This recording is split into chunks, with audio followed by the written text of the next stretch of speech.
You think it won't when it whiz. You think it ain't when it is. You think it ain't when it is. Nah, do this. Let's do this. Do this. Do this. Let's go, baby. Urban therapy with son. Nah, that's tomorrow, kid. Yeah, you see what we did is gonna be okay now. Son 752 in the building. Omar with the rrr. And this the daily, the daily go get some show. You think it ain't when it is. You think it won't when it is. We are here. And this morning, on this Saturday morning stretcher, I'm on a yawning. I'm feeling like a real man should. And you know it don't get no better from where I stood. And we gonna bring this back. You know it's gonna be all right. That's the way we act. T Carrie is right in the house. Bang, she about to turn it out. And Carol Chamberlain, mi favorita, is all up in the place. I'm so glad to see your face. Yo, this morning, we are talking about teaching conceit. Teaching conceit. Teaching conceit. Teaching conceit. Can you teach somebody to be conceited while you were just trying to teach them how to be confident? Can you mess around and teach somebody to be conceited when all you were really trying to do is teach them how to be confident? It could be your kids, baby. It could be your friends, baby. It could be anybody that you see the good in. What's going on? It's a boy build and destroy. It's a boy build and destroy. How are you feeling right now? You know that it's about to go down. Yeah. Daily go get a Mism show, baby. Teaching conceit. You wasn't trying to teach conceit. You just wanted them to be right. So that's what we're talking about this morning. This morning on Daily Go Get a Business Show, we on the 11 o'clock side of things instead of the 10 o'clock side of things. And that works for me. I don't know if that really works for you, but y'all, I'm going to tell you what we going to do. You come through. It's going to be all right. It's going to be okay. We do it like every day. Hey. And it's the daily go get up, Mism show. And we talking about teaching conceit, baby. We talking about teaching conceit. What y'all know? I said what y'all know. Do we get down like that on the DG show, baby? It's good, y'all. From where we stood, y'all. So sit back, relax, and chill, y'all. Sit back, relax, and chill. It's gonna be all right. We got this thing. We got it in the smash. So yeah, we're gonna talk about teaching conceit this morning. So let's get into this thing wholeheartedly. Urban therapy with Son 752, and this your daily. The Daily Go Get a Mism show. We do this every single day. Every day it rains. Every day it rains. And the DG will do the same. I'm your host, Son 752, aka Omar with the rrr. And if you can't say Omar with the rrr, well, then you just say Omar with the R's. The Daily Go Get a Business show all up in your area. And you know what I'm saying? I'm feeling like a real man should, and I hope y'all feeling like men and women where y'all stood. Yo, this morning we're talking about teaching conceit, you know, and I don't mean teaching somebody to be conceited, but even though there are plenty of people out there who will actually teach somebody how to blow other people off, how to be snooty, how to be snotty, how to be hot, haughty-taughty, you know what I'm saying? How to be highfalutin, and haughty-taughty. It happens. But a lot of times, people aren't really trying to show somebody how to be conceited. They're really just trying to show somebody how to be confident, because you know there is nothing, in my opinion, that is more attractive than somebody who has genuine confidence in themselves. Like, listen, let me do this. I know how to do this, and you're gonna like it. You gonna dig this. Oh yeah, you gonna dig this. It's sexy. It's nice. You know, it's attractive. People like when people show a lot of self-confidence, and they should. Why wouldn't you like somebody who shows self-confidence? You should like somebody who displays that they believe in themselves, because it's infectious. When you are around somebody who believes in themselves, you start to believe in yourself too. particularly in times when you may feel stressed out and unsure. You may feel unsure about the direction that you're going and what you're doing and how things should play out and how they should go. So you may need somebody to grab your hand and say, yo, it's going to be all right. I got this. I'm going to hold you down until you can hold yourself. I'm going to hold you down so you can hold you. I'm going to hold you down until you can hold your ground. I'm going to hold you down so you can hold your crown. Let's get with it. Let's get with that. You know what I'm saying? I'm feeling that. I'm going to hold you down so you can hold hold you down so you can hold your ground. I'm going to hold you down so you can hold your ground. I'm going to hold you down so you can hold your crown. Ain't nobody going to mess around you when I'm around. Hold you down so you can hold your ground. I'm going to hold you down so you can hold your ground. I'm going to hold you down so you can hold your ground. Nobody better get up in your face when I am around. I'm going to show you how to fight. I'm going to show you how to make it right. I'm going to hold you how to do this. Everything's going to be all right, bro. What? It's going to be okay as long as I'm by your side. Hey, nobody better try to step up. We a team, and I'm going to show y'all what that shit really means. It's going to be all right. It's going to be okay. We do this like every day. Yeah, we stay up. So, particularly when it comes to your children, none of y'all, especially black women, y'all know how y'all are about your children going to school and being able to defend themselves. We don't play the bully game when it comes to black women. We do not play. And I hate to say this, but I'm going to say it and I'm going to mean it. It seems to me like black women take bullying more seriously than black men. Black men look at it like it's a rite of passage. Like, look, boy or girl, you better go ahead and fight with all your might and kick some ass. And don't worry, I got your back when you come back. Black women, they be like, nah, nah, I'm going up to the school my goddamn self. I'm going to make sure that I put the fear of God into anybody that messes with you. Plus, I'm going to the principal. Plus, I'm going to the teachers, the NTAs at recess that allowed this shit to go on. And I'm going to the principal. Somebody and everybody is going to have to answer to me. Nobody going to fuck with you no more. Now, I'm your police presence. When you see me, you see peace. When you see me, you see peace. When you see me, you see peace. And when you see me, yeah, you see peace. Yeah, I'ma hold you down so you can hold your ground. I'ma hold you down so you can hold your ground. I'ma hold you down so you can hold your ground. But sometimes the confidence that we teach our people, our young, our youth, our babies, sometimes we show them who to mess around with and who to be friendly with and who to treat nice and who to blow off and who not to treat with so much respect and who not to hold in high regard. Sometimes we do that. And I don't think that that's a good thing to do. But it happens. So when it happens, what we want to talk about this morning is when it happens, how do we handle that situation? How do we deal with that? How do we oh man, this shit was doing this yesterday. Come on, stop playing. Okay, that's better. Thing wasn't loading. Like, stop playing. Load. Yeah. How do we teach our children or our brothers and our sisters? How do we teach our brethren and sistering how to be confident without teaching them how to be conceited? Because sometimes you can tell when a person has been taught by somebody else how to hold their nose in the air, like, they corny over there. We ain't messing with. I ain't cool with. I'm not being friends with them. I'm not friends with them.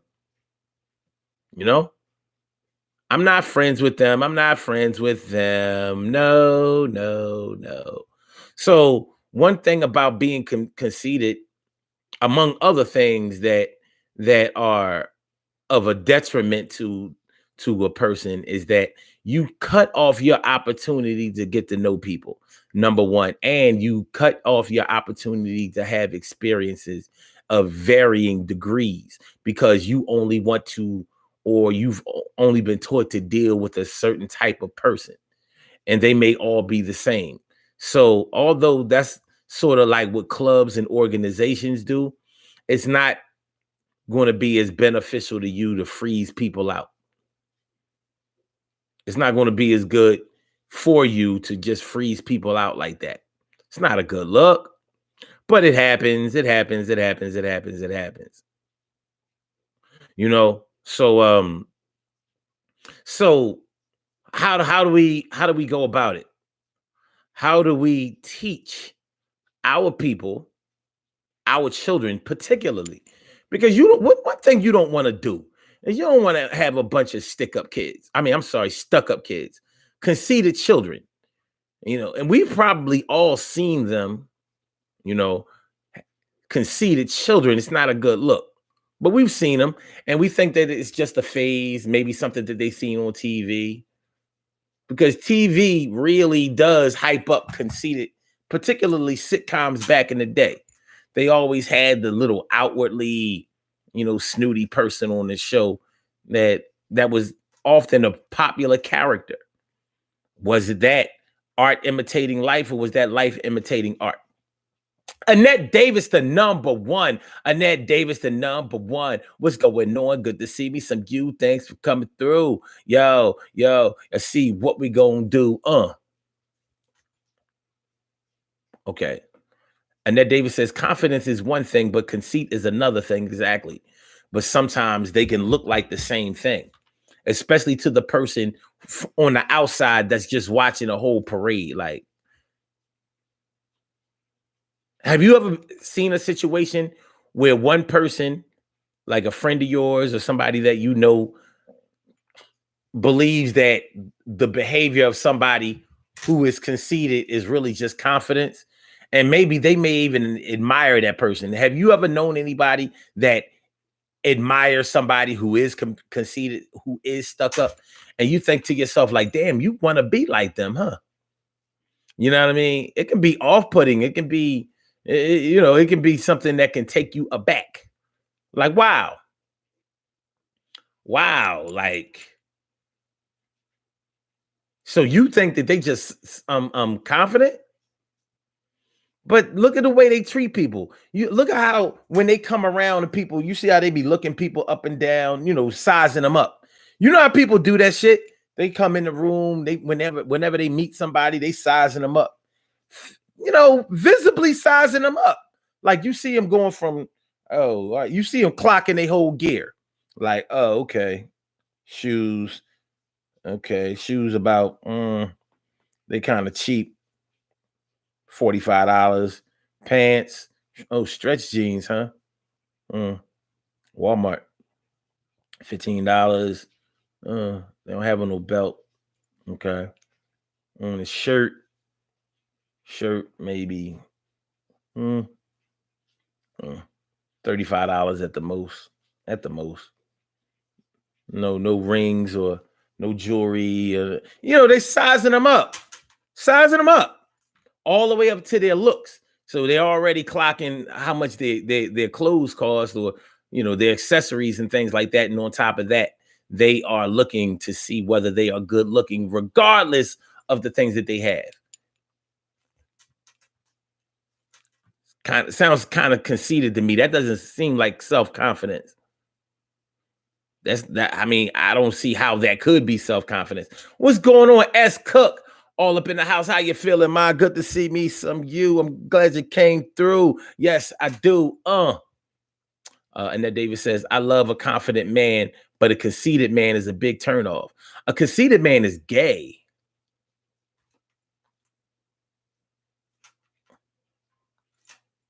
That's how they seem. They seem gay. Or Jay. You so soft, you Jay. J ass. I can't give you the hard G. You J. You're so J. As Cook says, right, Annette, or cocky as fuck. Now, cockiness is more like self-confidence, because I don't think that cockiness is necessarily conceit. It's overconfidence, but it's not necessarily conceit. Conceit, as far as I'm concerned, conceit has more to do with how you feel about other people in relation to how you feel about yourself. Self-confidence, to me, feels more like how you feel about yourself and your abilities, what you bring to the table, what you feel like you can do. Like, I know y'all not going to like what I'm about to say, but number 45 is pretty confident. He's very confident. He may be overconfident and have delusions of grandeur. He definitely has that. But I don't think it can be denied that he's confident. He really believes that he can do this, that, and the third. Yeah, it may be ridiculous. It may be off the wall. It may, be totally out of the realm of our appreciation and definitely our understanding. But he is confident. He is confident to a fault. I don't know if he's conceited. He's a racist, but I don't know if you can say that he's conceited. Is racism and conceit the same? They may have a lot of the same properties. They may have a lot of the same ingredients, but I don't think that they're the same.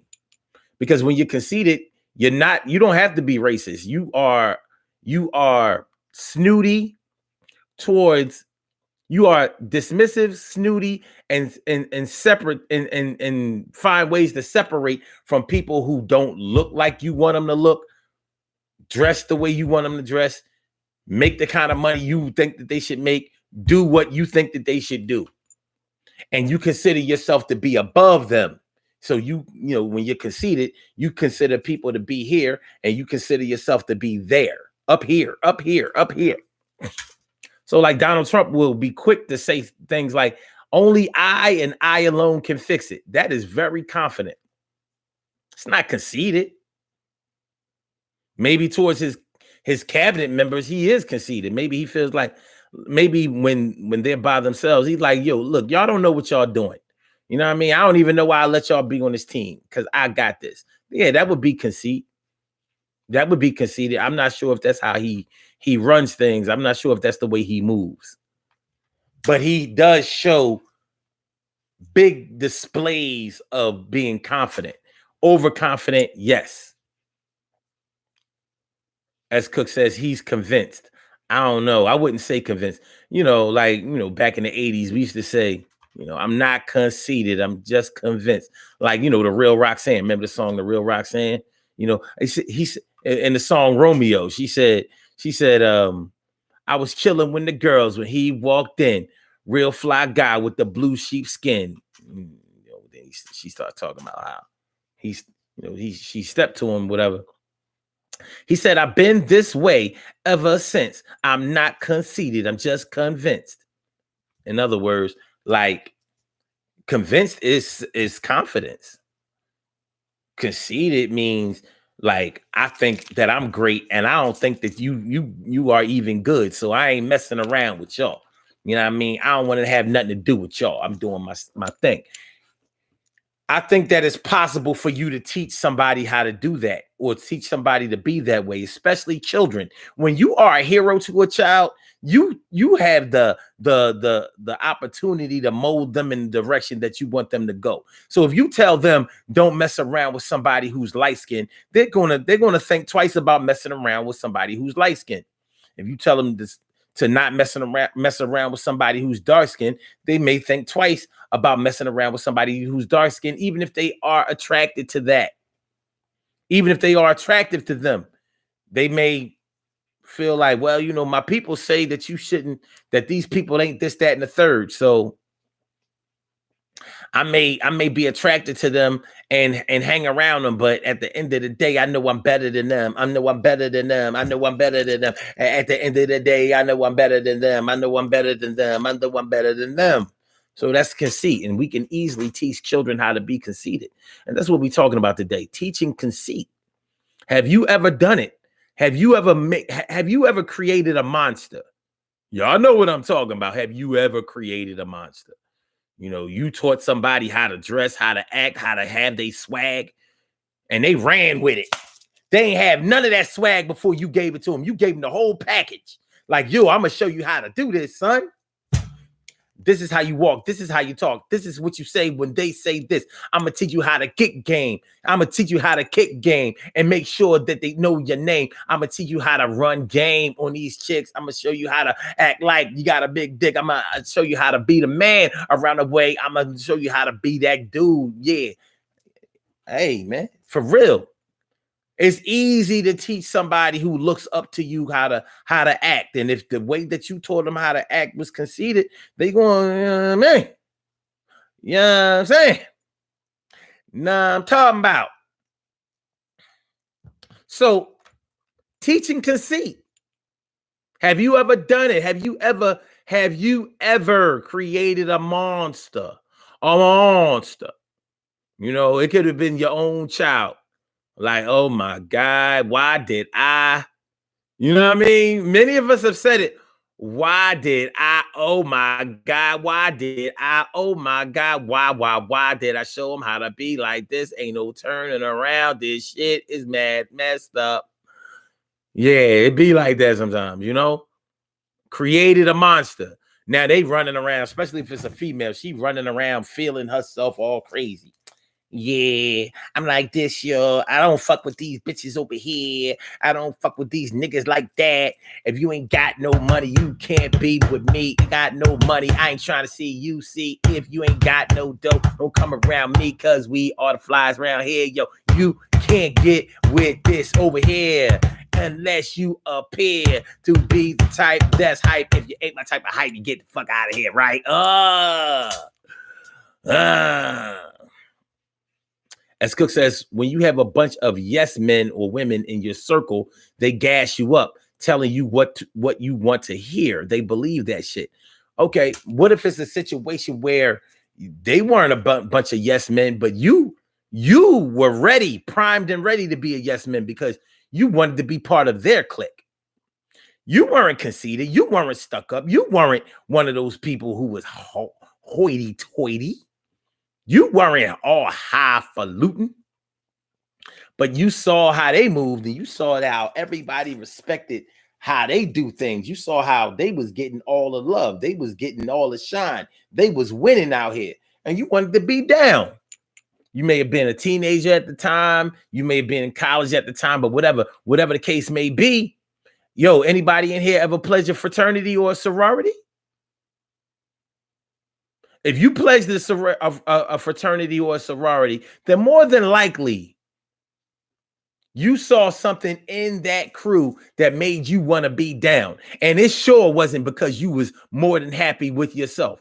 You know what I'm saying? You may try to rationalize it like the reason I joined them is because they represented everything that I believe in. They was more like me. So I decided to join a club of me. Like, yeah, so you allow yourself to get hazed and all of that shit because they were just like you. Would you whoop your ass, whoop your own ass? Would you paddle your own ass? Would you terrorize yourself and have you and spend a bunch of money on yourself? Buying lunches and gifts and you know what I mean, and speaking to somebody like they was your fucking boss. Would you do that for you? No, you wouldn't do that for you. And with black people, our black Greek, Pan-Hellenic council, what is the non-Pan-Hellenic council?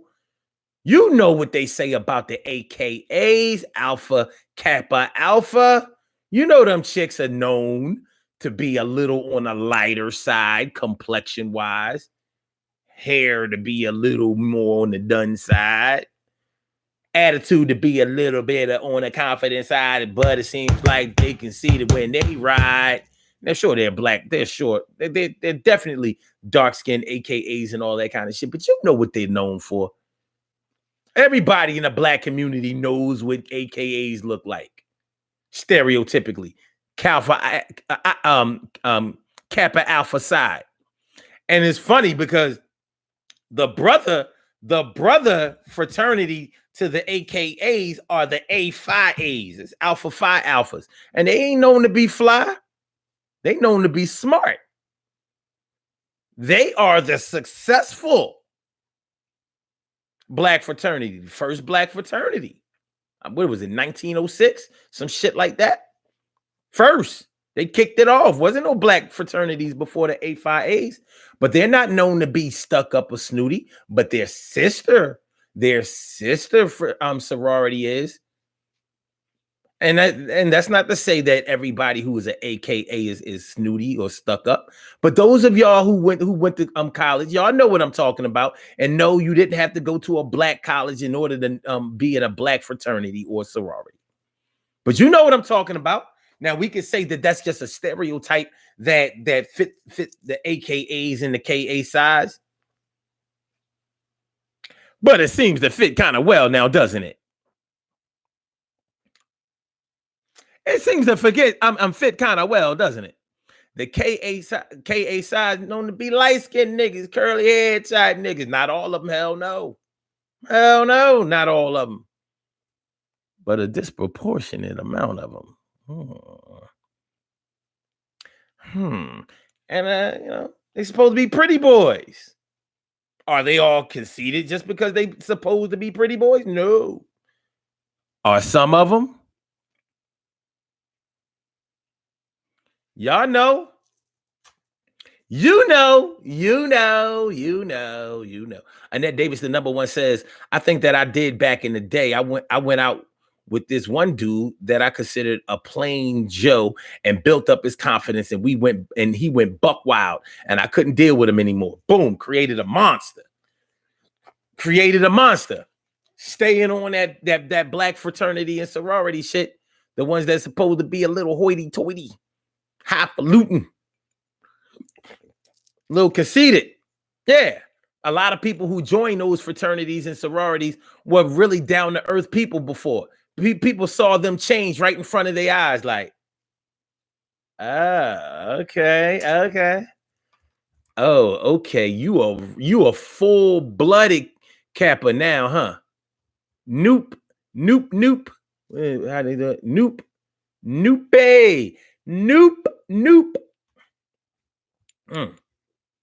And AKA, they even have a conceited calling call. Ski-wee. None of y'all went to college. Y'all know what I'm talking about. Y'all had kids who went to college and pledged. Ski-wee. My voice is all fucked up now, so I can't do it. Ski-wee. That's their calling card. That's their calling card, son. That's their calling card. That's how they doing it. You know? What's up with that? You know? So, and that's not to say that the other Greek fraternities, black Greek fraternities and sororities, it's not to say that they don't have conceited people in those fraternities or sororities. My point is, you may not have been that when you joined them, but then when you joined them, you took on their persona because you saw their persona before you joined them. That's why you allowed yourself to be hazed and go through the whole pledging process. You wanted to be like them. You didn't want to be like you.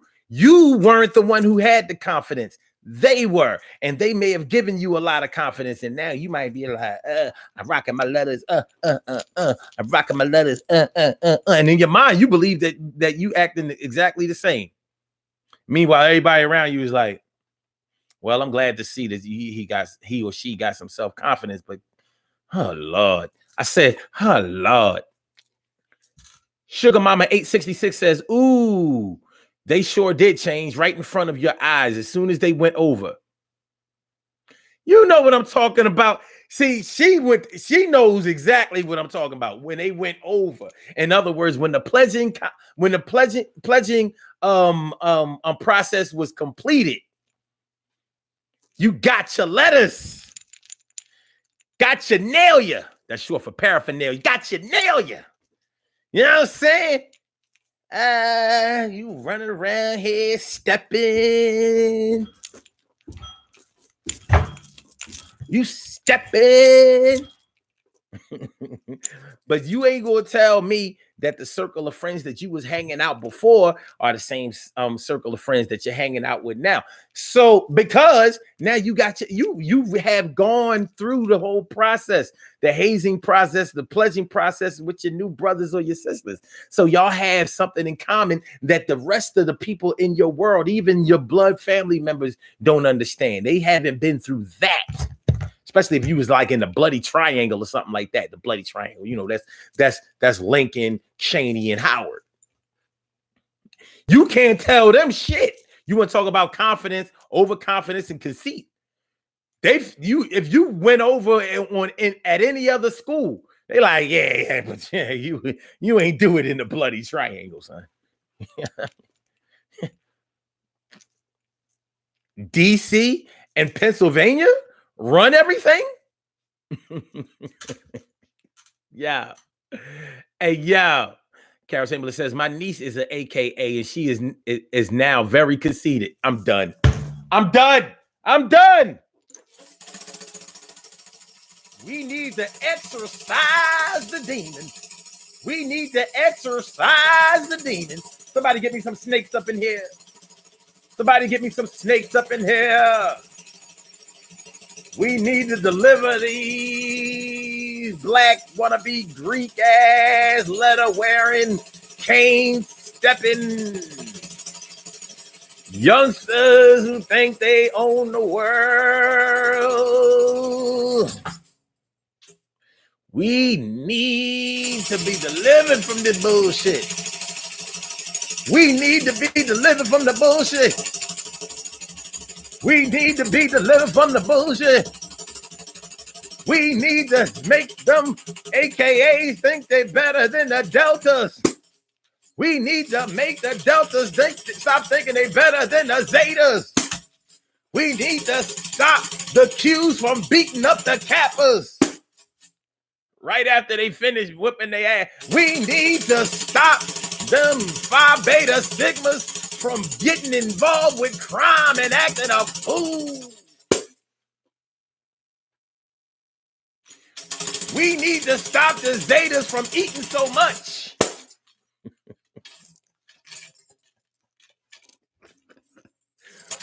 We need to teach the Sigma Gamma Rose to get an identity. We need to teach the Groove 5 Grooves to be a real fraternity.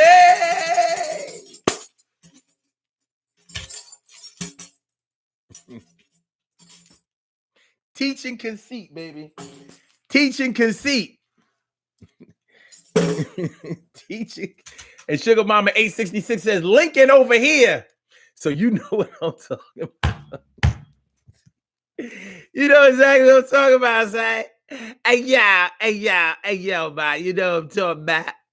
Now I'm talking about teaching conceit. We was just trying to teach a little confidence. We was just trying to get people to, get to the point where they could accomplish a lot in their lives and feel good about the direction in life that they were headed towards. We wasn't trying to teach nobody how to be all, nose all up in the air and separating. I'm practicing more separation techniques from their brothers and sisters. That's not what we had in mind.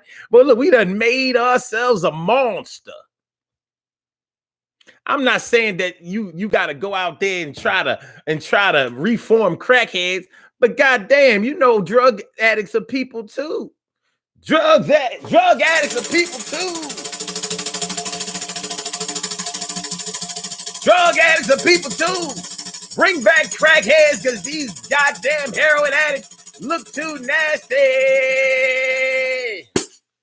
I think somewhere along the line, this opioid crisis is responsible for us having to be quarantined.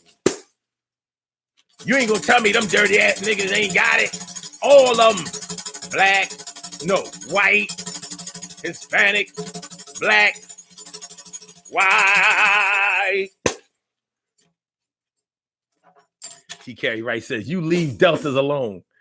I wonder why she would say a thing like that. She ain't say leave. She ain't say nothing about me saying that the Zetas need to stop. She ain't say nothing about me saying that the Zetas need to stop eating so much.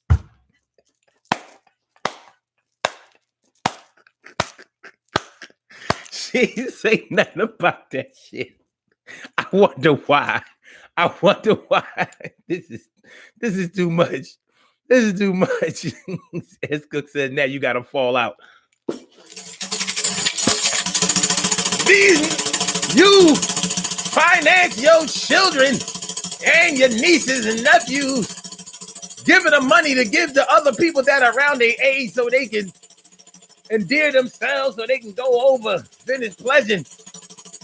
You finance that shit, parents. Did you know? Did you know? Did you know? And now they come back thinking that they're better than you with their education and they let us out. Lord. Lord. Lord. Lord. Lord. Lord. Lord. Lord. Lord. Lord. Lord. Lord. Lord. Lord. Lord.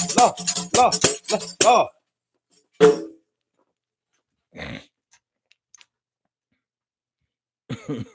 And that David says, my cousin Tony that passed away years ago was known on campus as Mr. Lincoln. Oh, interesting. Interesting. Very, very interesting. Very, very, very, very, very interesting. Teaching conceit. So it's not always your parents. It's not always the parents. It's not always your big brother, the big cousin, you know what I mean, who teaches conceit. Sometimes people want to be conceited. Like they want to get to that point where they can be like, yeah. And they don't want to, they never admitted that they've changed or that they wanted to be. They wanted to be that thing that they're displaying now. They wanted that. You know, they may have even fronted when, you know, before they went over or whatever, before they pledged, they may have even been telling you, like, yo, they shouldn't act like that. They shouldn't do that. And they may have even told you, like, when I become one of them, I'm going to change it from the inside. Fronting. They couldn't wait to go and be just like them. They couldn't wait to be just like them. Run around town spending 20s and 10s, and you want to grow up to be just like them. Huh? Pushers, gamblers, hookers, scramblers, something, even panhandlers. Mm-hmm. Y'all know what I'm talking about. Teaching conceit. That's what we're talking about today, y'all, on the Daily Go Get 'Emism show. Let me put this number in here because y'all can call into the show if the spirit moves you. If the spirit moves you and you want to call into the show and speak your piece, you want to add in your 2 cents and say, listen, I ain't conceited and I don't be teaching nobody like that. My kids got their conceit from they dad side of the family. They think they the shit because they got a couple of dollars. It's amazing what niggas will do and how they act once they get a little 6-figure salary. 6-figure salary. I said a 6-figure salary. I said a 6-figure salary. It's too many black registered nurses making a 6-figure salary. It's too many black registered nurses making a 6-figure salary. Only 1 degree salary. Only 1 degree, 6-figure salary. Only got 1 degree. 6-figure salary. Only got 1 degree. 6-figure salary. Only got 1 degree. That would explain NURSE. Registered nurse. Word. Shout out to all my registered nurses out there. I mean, 6-figure salary automatic. 1 degree. 1 bachelor's degree. One. It's a good look. And I ain't gonna front. I have never known any nurses to be, you know, they don't really be acting, you know, stuck up. Not the ones that I've known. And I've known a lot of nurses, male and female. They don't be stuck up. I always thought that was kind of odd. Because you meet other cats that work in the business field. And you may see them really acting like, yeah, Yeah, I make 125, 150 grand. All my crew, that's what we do. We worked our way up. They may get a little funny on you. They may get a little funny on me. Don't push me because I'm close to the edge. Word up. White gloves and mints. Whoa, what y'all talking about? Oh, okay. Y'all talking about the church shit. Carol Chambers said, wait, let me get my fan. Oh, that's good. Conceit. That's talking about white gloves and mints. What is with the white gloves in church? Yeah. The white gloves crew, the ushers, they was already ready for the for the coronavirus, wasn't they? They knew. They prophesied it. They prophesied. And then Davis number one says, don't jump on me too bad for this comment, but different branches of the military think that they're better than the other branches. Listen, them Air Force cats, they need to stop that shit. Seriously. Y'all don't fight. Y'all don't fight. Why do y'all get paid more? Why do you get paid more than people who fight? Y'all don't fight. Air Force people don't fight. Shout out to my man, Ansel Jones, because he was an airman. He was in the Air Force. But they don't fight. They don't. You ain't never hear no Air Force dude. They don't even fly planes. You know what I mean? They're not even pilots, most of them. But they make more money than the Army, Navy, and Marines. Why? Because they had to score a higher score in the ASVAB? Yo, that's an entry level. Yo, man, this shit crazy. But you right, Annette. You can't tell these Air Force dudes nothing. They running around here all extra confident. Yeah. Patriot. I serve my country. Man, you a citizen. Fuck out of here. I ain't never heard no Air Force dude say, yo, I just came back from Afghanistan, man. That shit was crazy. I was lucky to get home, with my life. I never heard. I'm not saying that. Look, do you know anybody? Do you know any Air Force people that fought? I mean, do y'all? I don't know none. Do y'all know any Air Force people that fought? But they getting big checks. Getting a bigger check. Annette, I can see if you like in the special forces. You a Green Beret? I can see you being like, well, listen, my training, make me different than y'all. You know what I mean? Y'all can't do what I do. You know what I'm saying? I'm like Rambo up in this bitch. Or if I'm a Navy SEAL, like, yo, you know what it takes to be a Navy SEAL. You can't just be no Navy SEAL. Be a Navy SEAL, you got to be, Navy SEAL.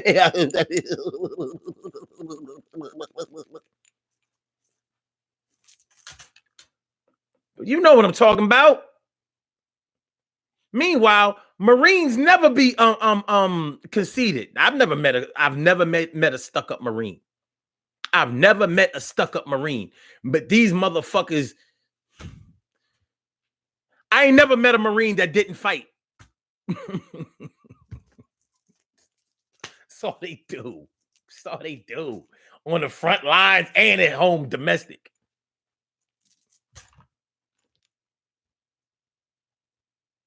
So Boy Wilkins says, you're right, Annette. There's a rivalry between military branches. Emily Dunlap, she says, Annette, you're right. People think that the Army is better than others.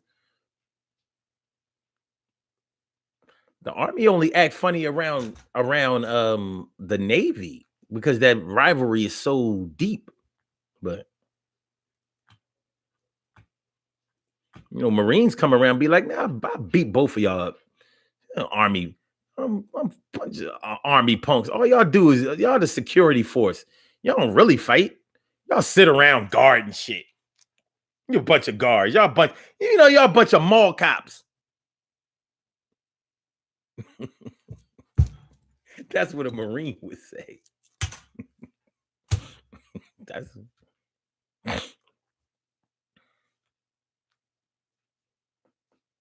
all right. TK Wright says Air Force think that they're better than Marines, than the Navy. You said then the Marines and then the Navy. Do you mean than, like THAN? Is that what you mean?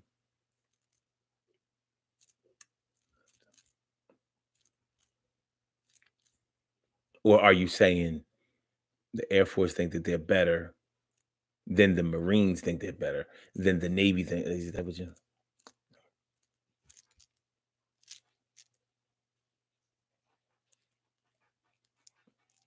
Okay. So boy, so boy says my brother and son are Marines. Emily says Tony was in the army and had that attitude towards others. Carol Chamberlain says in times of slavery, it is said they had to wear white gloves to prevent them from stealing. Ain't that about a bitch? Yo, it amazes me the traditions that we kept going after slavery was over. Like, what the hell? Is that true? They had to wear white gloves? Wow. I'm surprised I didn't know that. But no, I did not know that. That's interesting.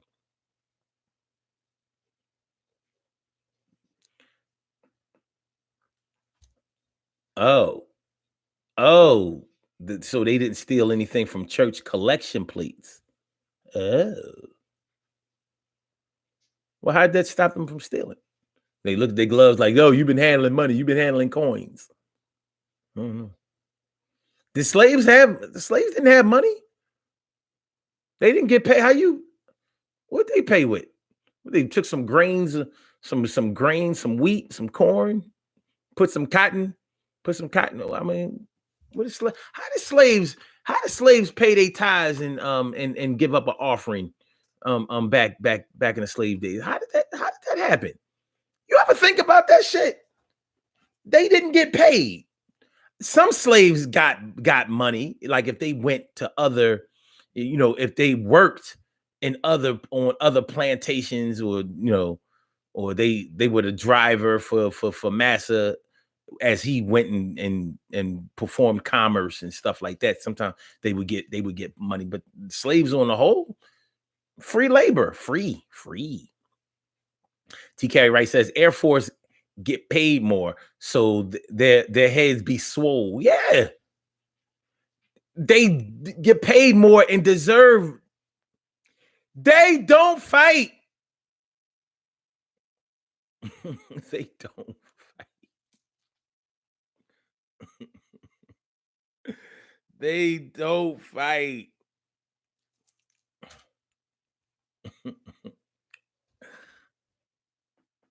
As Cook says, yes, Carol, and didn't they have to keep one hand behind their back? What the fuck? Annette Davis says, I've known plenty of stuck-up Marines. Okay. Well, I mean, probably because you were in the Navy, so they probably acted stuck up towards you. They may be. Hmm. Just saying. Okay. TK Wright said, Lord, I had to retract my threat. I'm not trying to have you go in on me. Oh.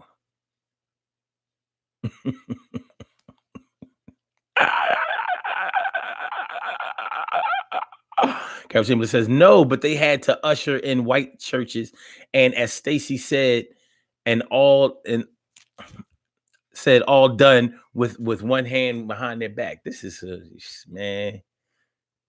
You cannot downplay the power of slavery. Ain't that shit crazy? TK Wright says, me too. And that cocky folk, mind you, I was set up I was set to be a Marine. I backed out at the last minute. Yeah, you backed out at the last minute. You didn't back.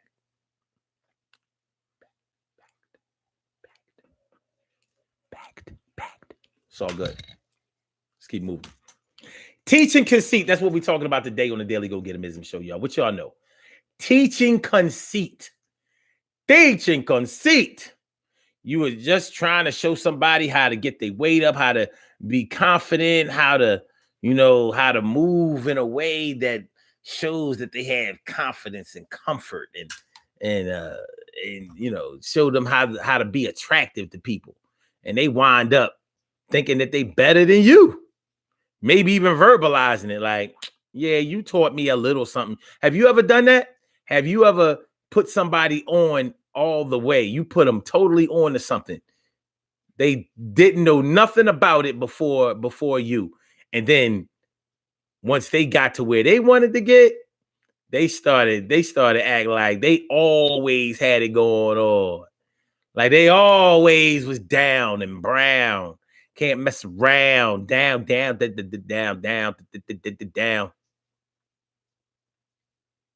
You know?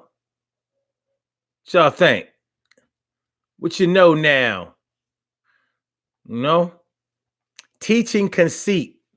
Carol Timber says, let's hear for the grammar police. Punctuation Panther, baby. Punctuation Panther.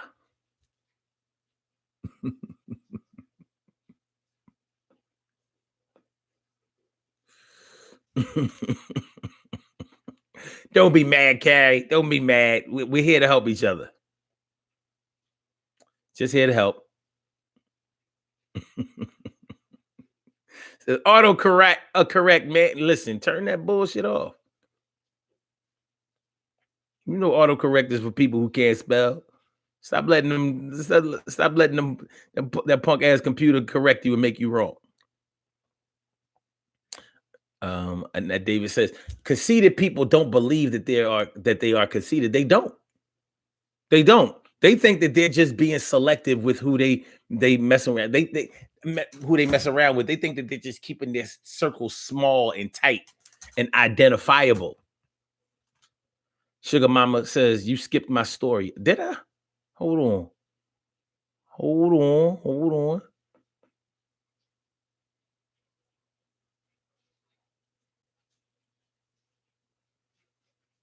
I don't see no story. What'd you do? I read all your comments. Lincoln over here. Ooh, they sure did right in front of our eyes as soon as they went over. Laughing my ass off. I don't have no I don't have nothing. Sugar Mama. 866. Sugar Mama. But yeah. Teaching conceit. You was just trying to show them how to hold their head high in public and how to get people to stop teasing them and treating them and treating them like second-class citizens. But you didn't know that what they really wanted was to act like they were better than you. You didn't know that what they really wanted to do was be like the very people that we were supposed to have so much contempt for. You didn't know that shit. And they weren't going to tell you that shit. You found out the hard way. When they started turning their nose up at you, looking at you, sizing you up from head to toe. Like, oh, you still wearing Jack Purcells? Yeah, you still wearing them Jack Purcells, huh? Wow. Jack Purcells. Y'all remember Jack Purcell sneakers? Jack Purcells. TK Wright says, conceited people always have justifications for what they do and say. They expect everyone to just take whatever they give out, even if it's wrong. Conceited. The thing is, let me ask y'all this. From the people that you know that you consider to be conceited, are they normally in good company? Because it's a little hard to be conceited all by yourself.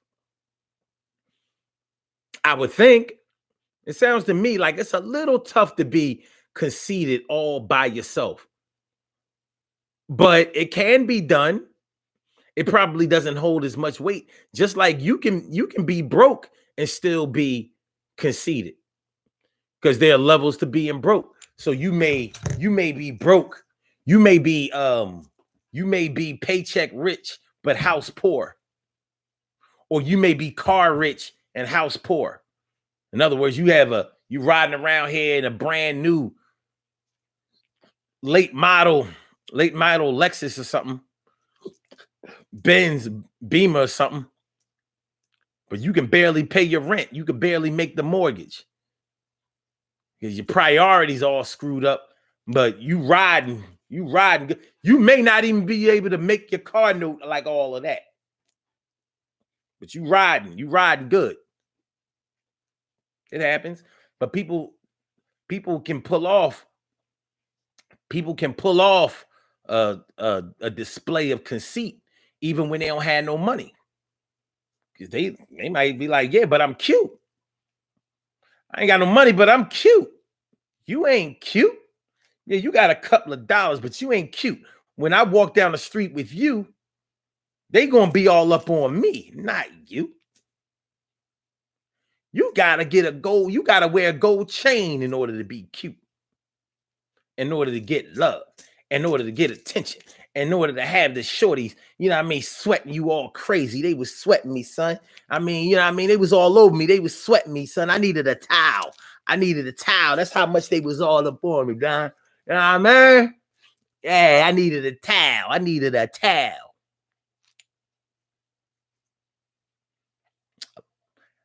Many stereotypically, a lot of light-skinned people are stereotyped as being conceited when they're good looking. People often don't give them a chance. They think that just because they light-skinned and cute, they think that they're going to be conceited. And some people don't even try to get to know them. That is so unfair. It is. It's so unfair. That's like saying, because I have waves in my hair, I don't respect anybody else that doesn't have waves in their hair.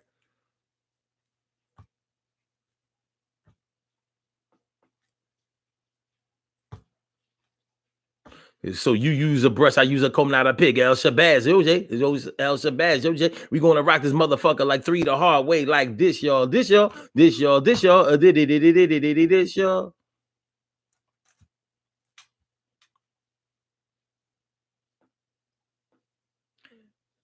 That's right, S. Cook. You remember them shits, Jack Purcell's, baby. You know what I mean? Jack Purcell's. You know, them things was on a higher level than Pro Kids. Remember the first Nikes? The first Nikes that came out, the first Nikes that came out were canvas. Do y'all remember the first Nikes? They were canvas with the rubber in the front. I remember. Funny thing about waves, because when I had my shit,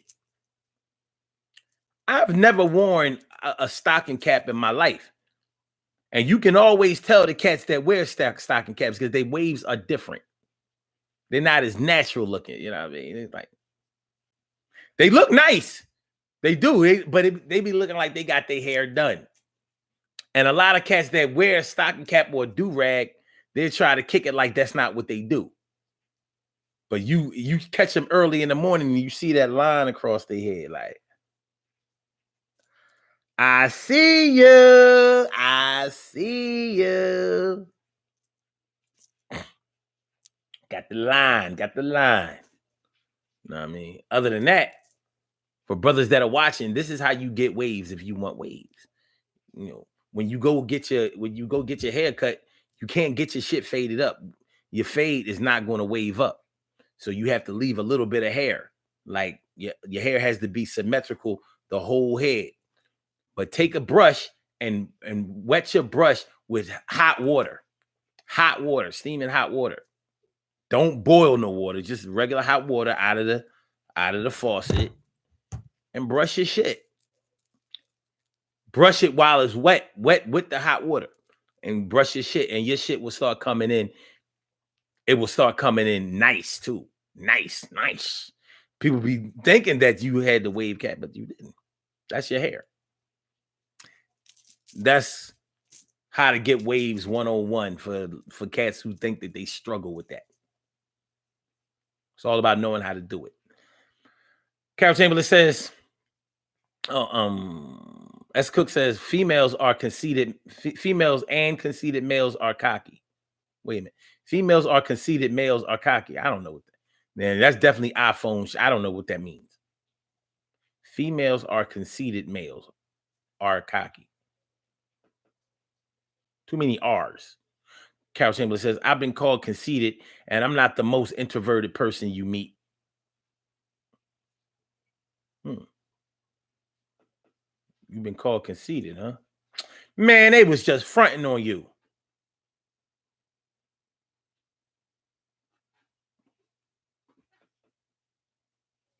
And then he says, has anyone listening or watching ever been told that they were conceited? I've been told that people thought that I was conceited, or they thought that I was going to be conceited. I've been told that plenty of times. But they also told me, like, yo, once I got to know you, you was cool as shit. I've heard that even more times than people. Like, thinking listen, I'm glad you asked that question, Annette, because a lot of times when people think that somebody is conceited that they really don't know, they're looking at it from a different angle, because there's an intimidation factor that sometimes makes you believe that somebody is on the attack when they're really not. They're just trying to live just like you are, but you haven't given them a chance because some insecurity flaw in you makes you think that somebody already thinks that they have the upper hand on you, and you have not even really met them, and you certainly haven't given them a real chance, a decent fighting chance. But because they haven't straight up came over and tried to endear themselves to you, then you may look at them like, they think they all that. They think they all that. As Cook says, people would think I was conceited, and once they got to know me, they say, you're cool as shit. I know the story. So Boy Wilkins says, yes, I've been told that, but I'm really not, just misunderstood. What do you mean misunderstood? What are you, like a female Charlie Brown? You just a girl named Charlie? Just a girl named Charlie? Do you own a dog that sleeps on top of his doghouse? Flat on his back? T. Carey Wright says, I have. In other words, she's been told that she was conceited, but only once or twice. Interesting.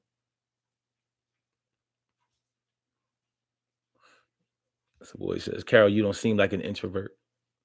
Carol Chamberlain says, one of my best friends said when she met me, she thought I was until she got to know me.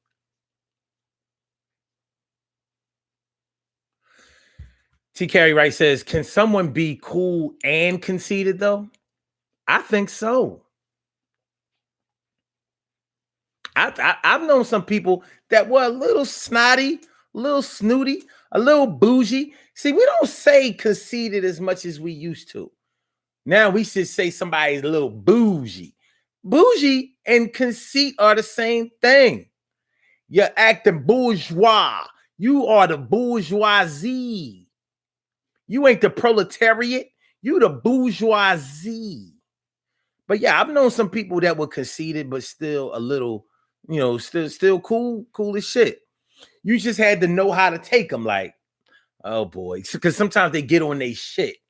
They get on their shit where you be like, oh boy, they starting to do their thing. People born under the sign of Leo, a lot of times they give off an air of arrogance and conceit, but at the same time they could be cool as shit. So like you kind of have to deal with them at different times. Like you may not be able to deal with full doses of them all the time. You may have to say like, ugh. All right, I need a break. I need a break. But yeah, I think that it's possible. I know that it's possible to be conceited but cool as shit. But the thing is, it depends on how you are able to deal with it. Are you able to deal with those people?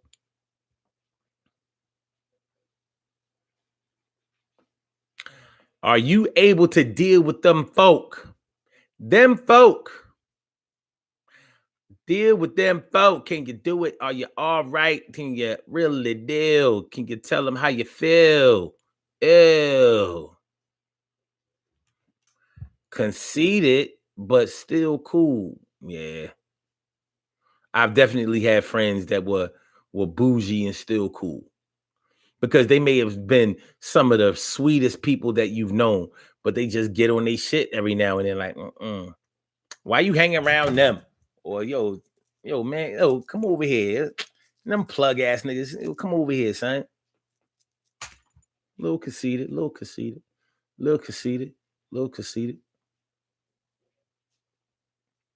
Like them cats wearing lug boots, man. They wearing lugs. We don't do that. Don't be hanging around them lugs wearing niggas, son. Strictly Tim's over here, man. Ain't no if you can't be if you don't rock the trees. You can't be if you don't rock the trees. If he wear lugs, he bugged.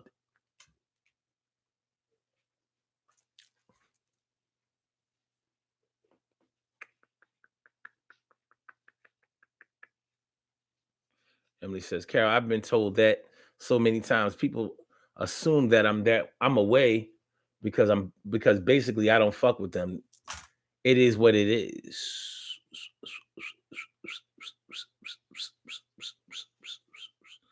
T. Carey Wright says, interesting, you're a Leo. Yeah, because Leos. Listen, this is how you deal with a Leo. The only time a Leo, well, no, I ain't gonna say the only time, but this is how you get the worst out of a Leo. When you disrespect them or insinuate that they are not what they portray themselves to be. So they going to start making sure that you get on the path of respectability or the path of respectfulness. So you might see them out drinking, doing their thing. Like, yo, I'm this, that, and the third, blah, blah, blah, blah, blah. But it won't last long if you don't push the envelope trying to make them feel like they small because they not going for that. Like, no. Ain't none of y'all niggas better than me. I don't give a fuck what y'all can do. Once you give them their turn, everybody else gets their turn. When you deny them their turn, like, okay. It's just a thing. It's just a thing. So boy Wilkins says, I know a few. I can deal with most of them, not all of them. Shit, I can't deal with all of them. I've met some bum at, like, listen, like, yo, man, what the fuck wrong with you? Even though I get it, I fully understand it, but I'll be like,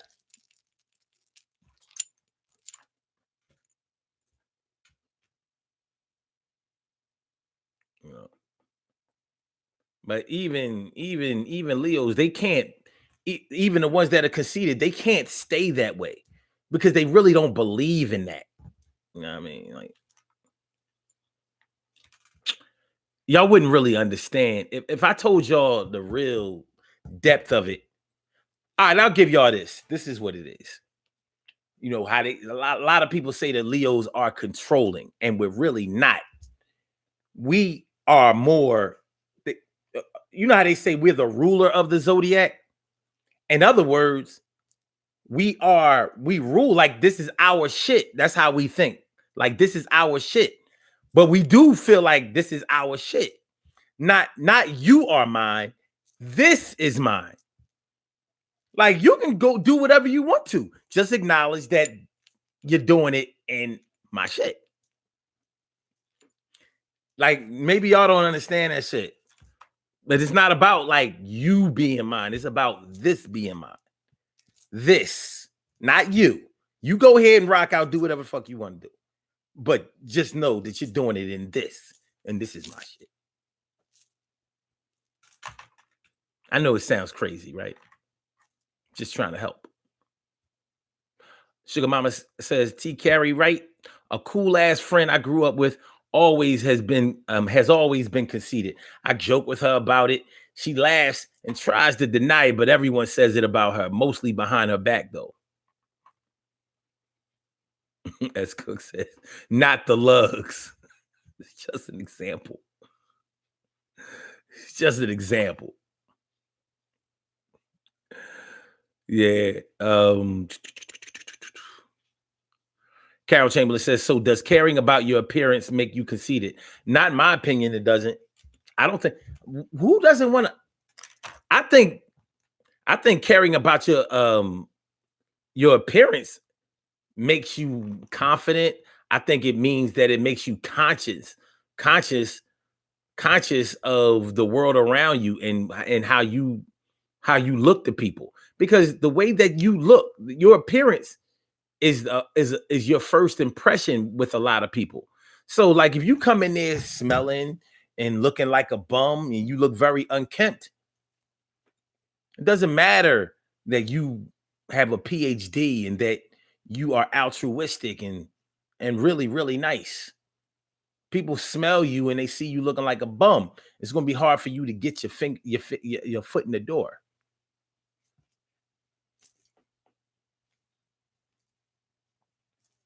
So I ain't, whether if that's conceited or not, I don't give a fuck. I'm not going to be running around here looking like no bum.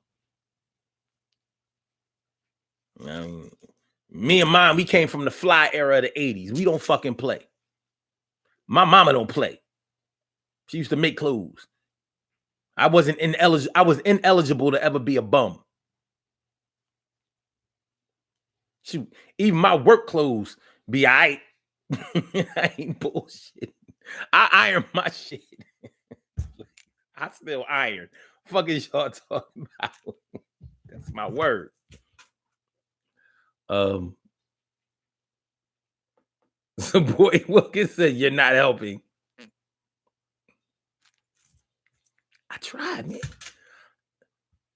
And then David says, my mother was a Leo, and with everyone, it was her way or the highway. Well, everybody ain't the same. And yeah, if you can get away with that shit, you see the realness when we can't get away with that.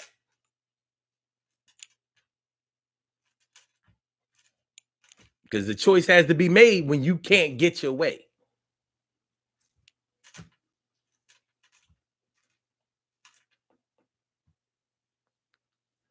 TK Wright says, my grandmother and my mom is like that. Oh, grandmother, mom. Okay, it's like that.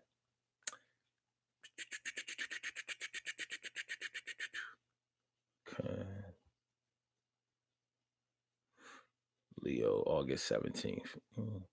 Sugar Mama says, I think being conceited includes being overly self-involved, but not too interested in others. I agree. I can definitely agree with that. Abso-smurfly. Abso-smurfly.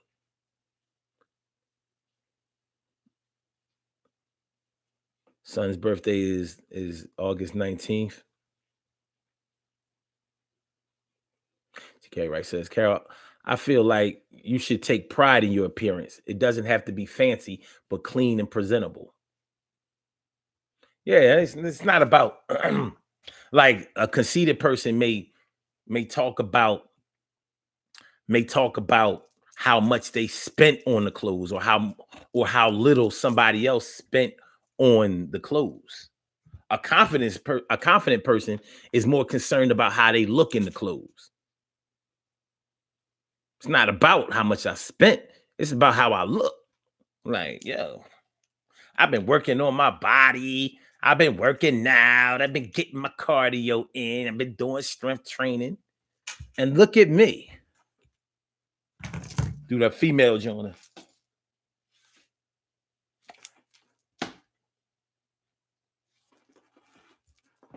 You know? Is there a thin line between conceit and confidence? Is there? Have any of y'all straight up taught somebody how to be overconfident / conceited? Have you fucked around and taught somebody how to be conceited? Is it all your fault? Do you have to take accountability for anybody out there? Anybody?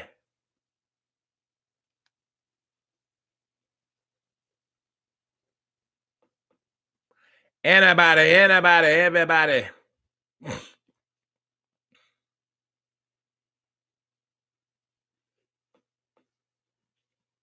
Come on, Cal. On social media, you don't see it as much no more.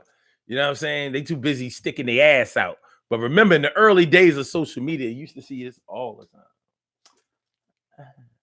I never understood it. You know?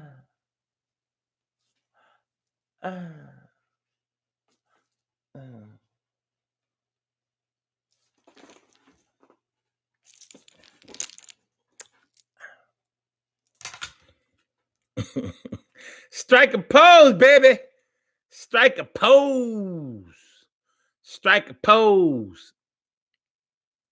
Oh, Annette, you did? Okay. T. Carey, right. All right. So you made a monster with your daughter, Annette Davis says. Yes, I said, oh, okay. Oh, all right. Annette, you know what? I didn't understand that you made him conceited. I thought he became conceited because you built him, like you helped him get his shit together. What I really mean is you taught him conceited. Like you taught him, like, yo, don't fuck with them, fuck with them.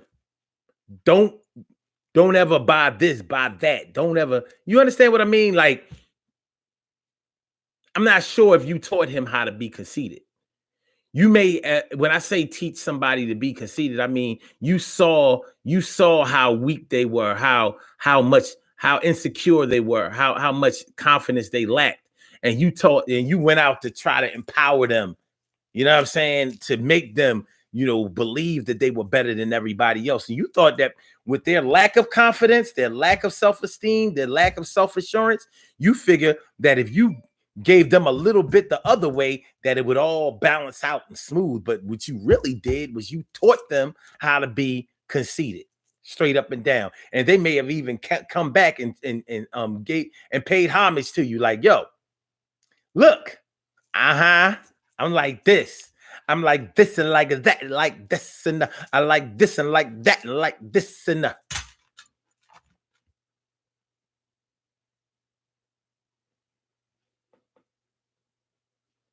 TK Wright says, I was trying to help her build confidence and to reassure her, but it backfired. Sugar Mama says, years later at a club, he flirted with me in the most obnoxious and conceited way. We laughed. He was dead serious.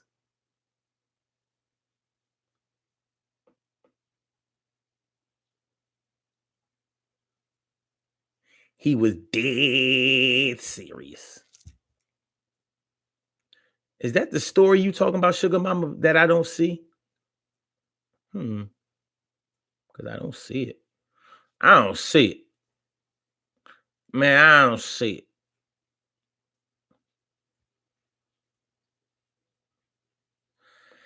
It's kind of funny to me when somebody who is conceited wants to get with you. And they actually think that they're getting somewhere by being conceited. And you looking at them like,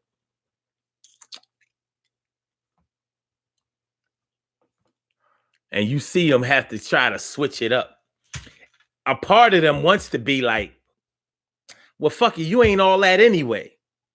But they want what they want. So it's more like,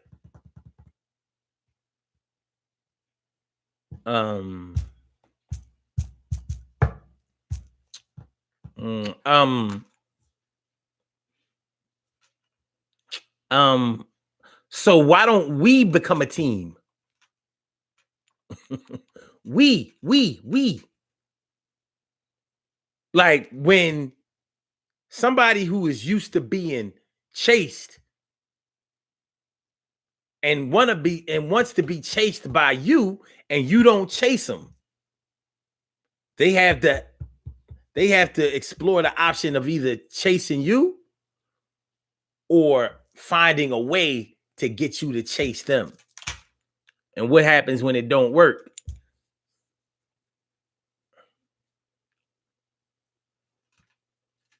What happens when it don't work? The whole thing falls apart. Teaching conceit. Teaching them how to be conceited. Teaching them to be conceited. 319-527-6199. If y'all want to call, y'all can still call it. We about to be out of here in a minute. We's about to be out of here. It's okay though. It's raining outside. It's all nasty and shit. This is crazy. They better make it rain. That's the only way you're gonna get this quarantine off. Cats is dropping out of quarantine left and right.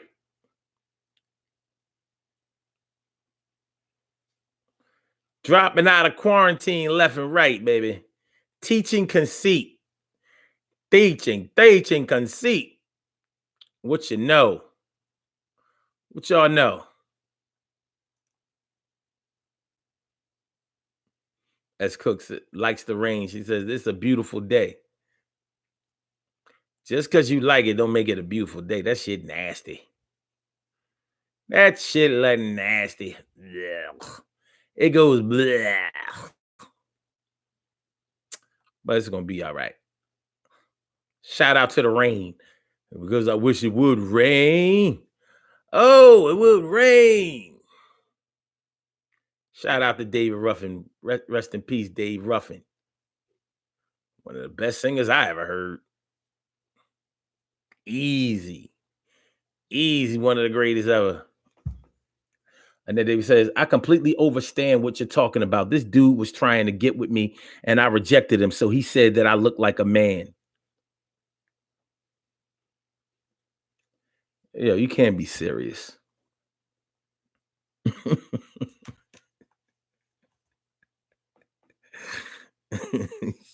Yo.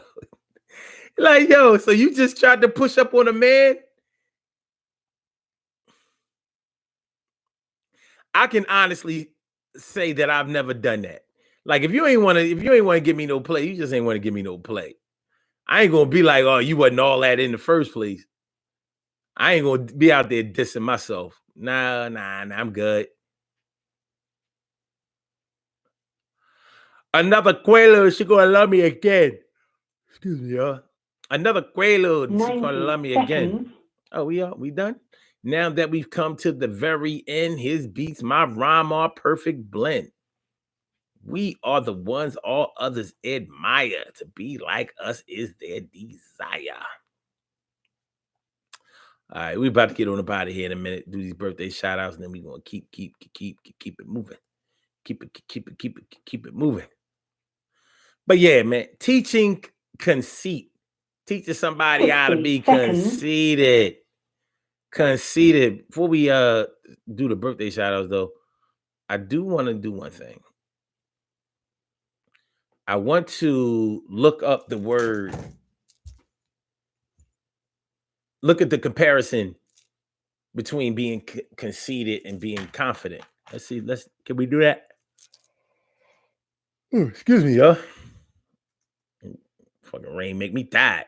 I was tired anyway. I've had a rough few days. You know what I mean? All right.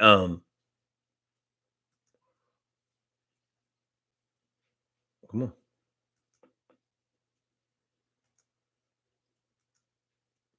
What's the difference? How come my Google John ain't working? Come on, Google. 10 seconds. Come on, Google. Come on, Google.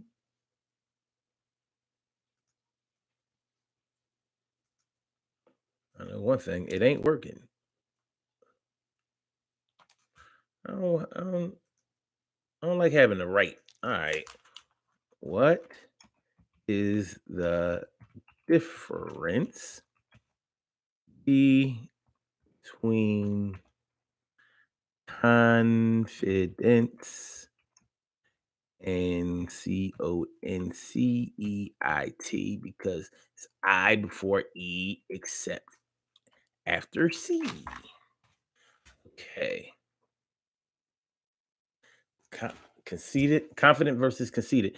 Confident people accept compliments humbly And know that even if you believe the compliment isn't true, you still accept it anyways, because rejecting a compliment is like rejecting their perception.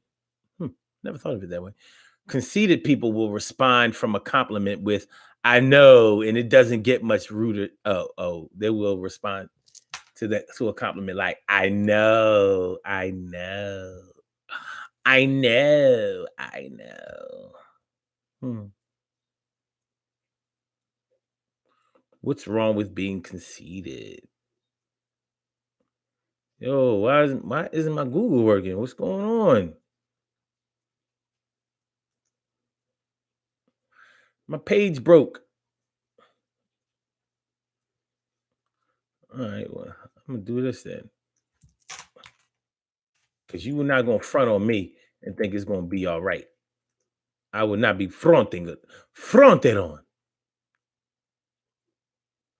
You're not gonna be fronting. What is this fronting?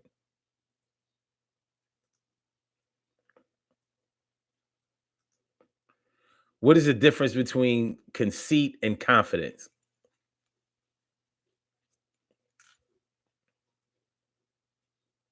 Okay.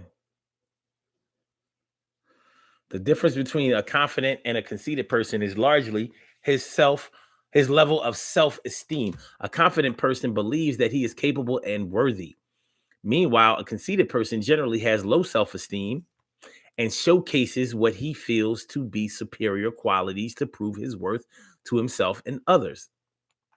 I like that. That makes a lot of sense to me. Oh God, come on. What the fuck? All right, man. Okay, let's try this. Four major differences between being self-confident and being conceited. Let's just get to it. All right. When accepting a compliment, wait a minute. Self-confident. When I was younger, I thought that by accepting compliments, I was declaring I was agreeing with the complimenter. I will push away compliments and reply with a feeble, no, that's not true, or an equally lame response. I've since learned that by accepting a compliment, you are not claiming to agree with the person, but instead acknowledging his or her thoughts and appreciating the kindness. Someone who is self confident knows how to accept a compliment humbly, understanding that the person supplying the compliment wants nothing more than for you to accept it. Rejecting it is to reject his or her perception. Why would you do that? Conceited people, I compliment people readily because I think anything lovely or good should be shared. I want people to know I appreciate them or their dresses. Doing doing so can brighten someone's day. Sadly, I know a few people who within a millisecond make me regret bothering to compliment them. I think this is because I'd rather compliment people who are unaware of their attributes instead of those who are all too aware of them. I receive responses like "I know" when giving a compliment. It's fine if you do know how great you are, but chances are I probably don't want to hear about it. You may claim to be kidding when you say it, but there's a little bit of truth behind every just kidding. Just just kidding, especially when you fail to take the compliment humbly. Conceited people are often insecure and over, overcompensate by taking compliments as a given when in reality they crave the praise to feed their low self-esteem levels. Someone who is confident appreciates praise but is not desperate for it. Hmm, I'm not really feeling this article, but I'll put it in the comments and as we get to the birthday shout outs, you know. Y'all can check this out if y'all want to. All right, boom. All right, we have some birthday shout outs to do. Some people were born on this glorious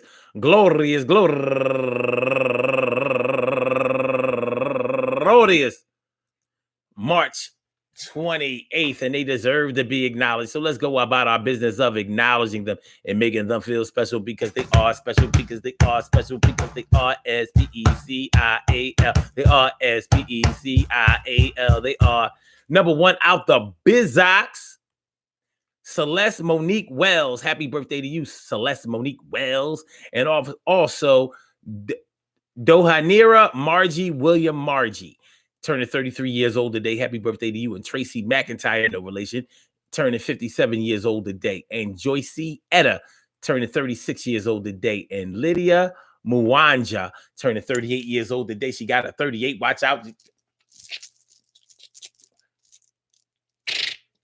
Bop, bop, bop, bop, bop, bop. Yeah. Do your damn thing, Lydia Mwanja. And also Carol Nesmith Brewer, turning 54 years old today. And Erlinda McKay, turning 44 years old today. She got a 44 clear out, y'all. She coming. Bow, bow, bow, bow, bow, bow, bow, bow, bow, bow. Yeah, what's up now? And Tina Baxter. Happy birthday to you, Tina Baxter. And last but not least, Don Sean Kofa. Don Sean Kofa, happy birthday to you. I want to say happy birthday to all of you and anyone else out there who shares this birthday on this glorious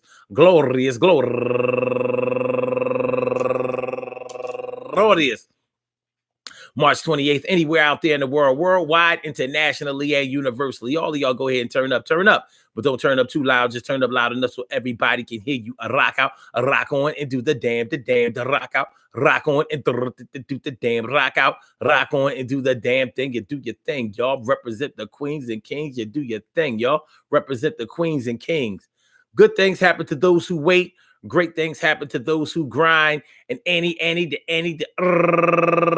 can happen to those who go for theirs. So go hard, go for yours, and remember, man, listen, teaching conceit, sometimes it's possible to teach conceit without meaning to do so, but if you do so, you know, we all have to be self-aware, and whether you're self-confident or not, being self-aware will always safeguard you from going too far over the top and either making people have to deal with you on a certain level or tolerate you on a certain level, and you having to tolerate or deal with somebody else on a certain level that really goes against what you want for yourself and how you want to conduct yourself and how you want things to be in your world. So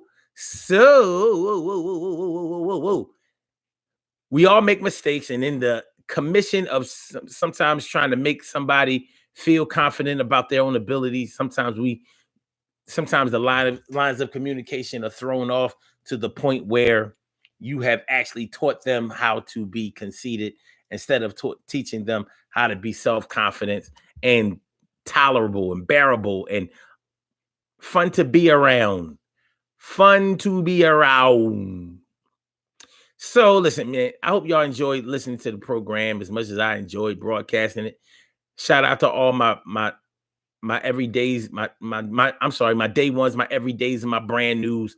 My day ones, my everydays, and my brand news. Y'all keep rocking out, and rocking on. We will be on the Legacy of a Nation show is tonight, 6 p.m. Eastern Standard Time. So make sure y'all check out the Legacy of a Nation show. Do me that solid. Check out the Legacy of a Nation show. The Legacy of a Nation show. All right, so let's get on up out of here. I'm going to holler back at you peeps. And love is love. Y'all do the damn thing. So let's say peace. And I holler. All right. Thank you for using Blog my voice Talk a little Radio. bit. My voice Goodbye. a little bit hoarse. I can't even holler right. I holler. Peace, y'all. Oh, hold up before I go. Don't forget to like the show, and don't forget, to subscribe to the channel. Don't forget to share the show. Okay, now we go bye-bye. We go bye-bye. We go bye-bye. We go bye-bye. Peace.